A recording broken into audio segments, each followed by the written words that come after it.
What if archaeologists discovered a 4,000-year-old document that claimed kings once ruled for tens of thousands of years, and then found physical evidence proving half of it was historically accurate? This is the paradox that has haunted scholars since they first deciphered the Sumerian King List. A clay tablet so absurd in its early claims that it should be dismissed as pure fantasy, yet so precise in its later entries that excavators use it as a roadmap to locate ancient palaces and verify the existence of rulers whose names were carved in stone millennia before Christ was born. The document reads like the fevered dream of an ancient mythmaker. One king allegedly ruled for 43,200 years. Another for 36,000. 8 rulers supposedly governed for a combined 241,200 years before a great flood swept the earth clean. Any reasonable person would file this under interesting mythology and move on. But then archaeology began to speak, and what it said changed everything. In the shadow of the great ziggurat of Ur, where the ancient stones still whispered secrets of forgotten ages, a scribe named Enlilbani carefully pressed his reed stylus into the wet clay tablet before him. The year was approximately 2100 BCE, and he bore the weight of an impossible task: to record the complete history of kingship from the very beginning of time to the present day. What he created would become one of history's most enigmatic documents, a bridge between the realm of gods and the world of mortals, between myth and memory that continues to challenge our understanding of how ancient peoples distinguished between legend and fact. #The Dawn of Kings. Enlilbani's stylus moved with practiced precision as he began with the words that would echo through millennia. After the kingship descended from heaven, the kingship was in Eridu. In Eridu, Alyalim became king. He ruled for 28,800 years.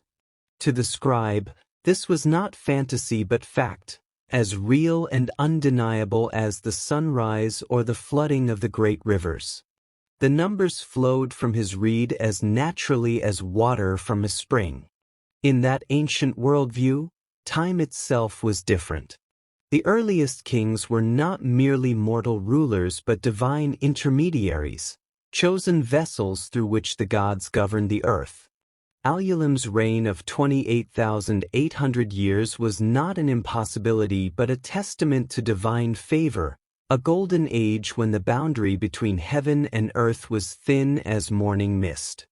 Each cuneiform mark the scribe carved represented not just years but epochs of perfect harmony, when death was distant and the world was young. The reed continued its dance across the clay.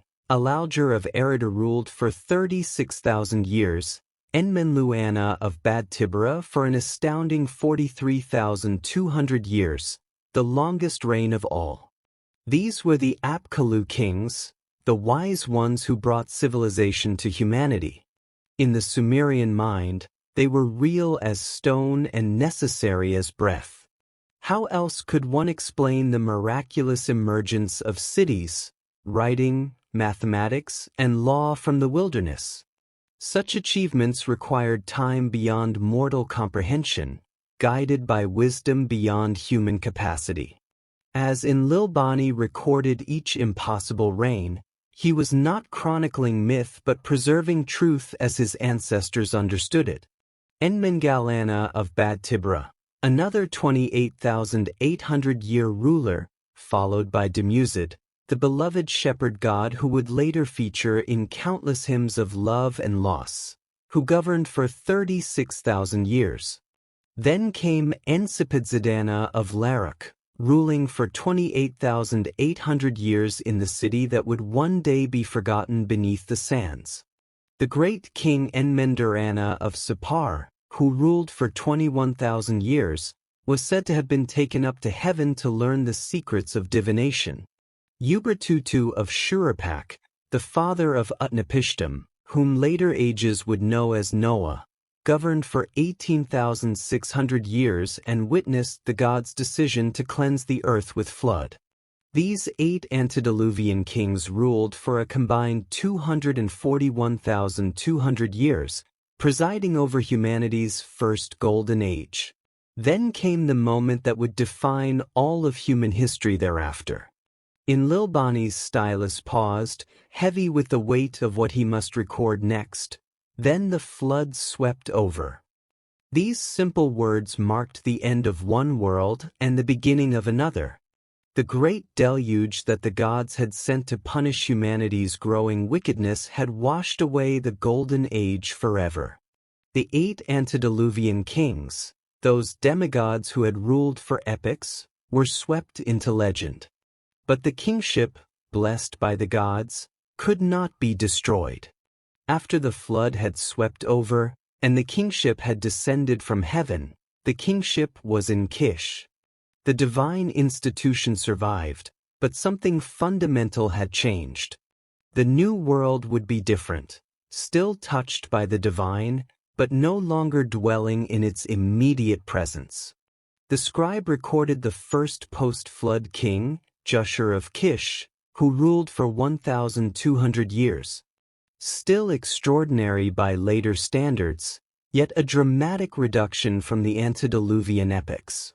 It was as if the flood had not merely destroyed cities and people, but had somehow altered the very nature of time itself, or perhaps humanity's relationship with the eternal.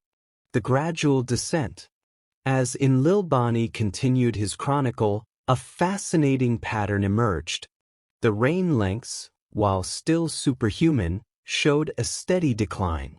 Kulesinabel of Kish ruled for 960 years, Nangishlisma for 670 years.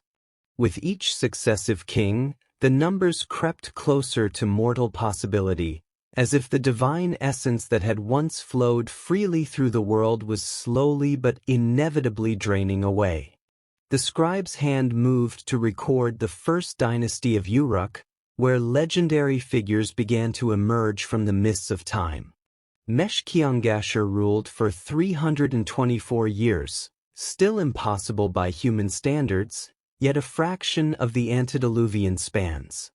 His son Enmerkar, the great builder and conqueror, governed for 420 years, establishing Uruk as a power that would endure for millennia.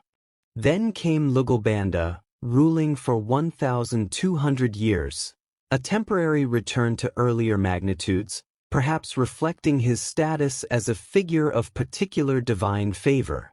And following him, one of the most remarkable entries in the entire list, Gilgamesh, the legendary hero king whose epic adventures would be sung for thousands of years, recorded as ruling for a mere 126 years. Here was where the list revealed its true genius. Gilgamesh was both myth and man, legend and king, impossible hero and historical ruler. The scribe recorded him with the same matter-of-fact precision as all the others, making no distinction between the supernatural figure who battled monsters and sought immortality and the flesh-and-blood king who built the walls of Uruk. To Enlilbani and his contemporaries, there was no contradiction. Gilgamesh was both, simultaneously and completely. Stylus continued its work, recording dynasty after dynasty, Uar, Loan, Hamatsi, and more. The reign lengths continued their inexorable decline. The middle period saw kings ruling for 30 to 90 years, lifespans that stretched human possibility but no longer shattered it entirely. The divine spark was still there, but flickering rather than blazing. This gradual transition represented something profound about how the Sumerians understood their place in the cosmic order. They were not creating a document that separated myth from history. Such a separation would have been meaningless to them. Instead, they were chronicling the slow but inevitable drift of humanity away from the divine presence that had once walked among them. Each shortened reign represented another step in this cosmic recession. Where once kings had ruled for millennia because they were direct conduits of divine will, Now they ruled for decades because they were merely blessed by gods who had grown more distant. The list documented not just political succession but spiritual decline, the gradual fading of the Golden Age into something more recognizably human. Yet this was not presented as tragedy but as natural order. The scribe recorded each transition with the same careful precision, suggesting that this decline was itself part of the divine plan. The gods had not abandoned humanity entirely. They had simply stepped back, allowing mortals to develop their own capacity for governance and civilization.